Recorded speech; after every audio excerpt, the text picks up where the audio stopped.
Have you ever sent an email or text to someone in a foreign country? Have you ever purchased a foreign product online? Many believe that most of these transactions occur via satellite technology, but this is actually not the case. In fact, 97% of intercontinental communication occurs via cables that run under the ocean and connect to coastal states. There are over 400 such cables in use, owned by about 200 telecommunications companies. The cables are fiber optic and have the radius of a hosepipe, allowing for speedy transmission of information, but also leaving them vulnerable to damage. On average, there are between 100 and 200 cable faults per year.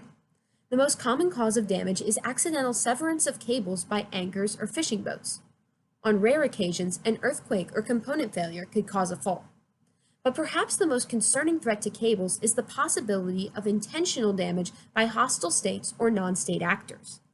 These fears came to fruition in 2013 when the Egyptian Navy arrested 3 scuba divers who were attempting to sever a cable that is responsible for 1/3 of internet connectivity between Egypt and Europe. In most cases, cable faults are not a problem due to system redundancy, but in extreme cases, damage to cables can result in major internet, communications, and even military disruptions for an entire continent.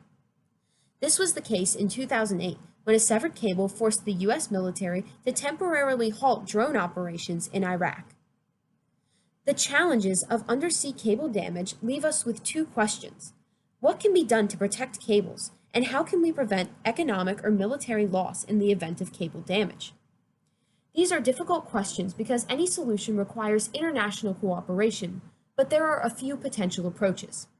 First, although the United Nations Convention on the Laws of the Sea created a regime for cable protection during peacetime, cables are vulnerable to intentional severance during times of war. An international regime surrounding wartime cable protection could help to mitigate this issue. Second, and most critically, instituting redundancy and geographic diversity of cable systems will prevent a single event from knocking out internet and communications capacity for large regions of the world. For example, a 2006 earthquake in Taiwan resulted in major internet disruptions in Asia for months, but a 2011 earthquake in Japan caused few disruptions. The difference lies in the fact that Japan's cables are far less concentrated, so many were able to remain in use. While companies in the future may choose other means of transmitting information across oceans, submarine cables remain the cheapest and most reliable form of intercontinental communication. That is why it is critical that we address challenges to their security. Thank you.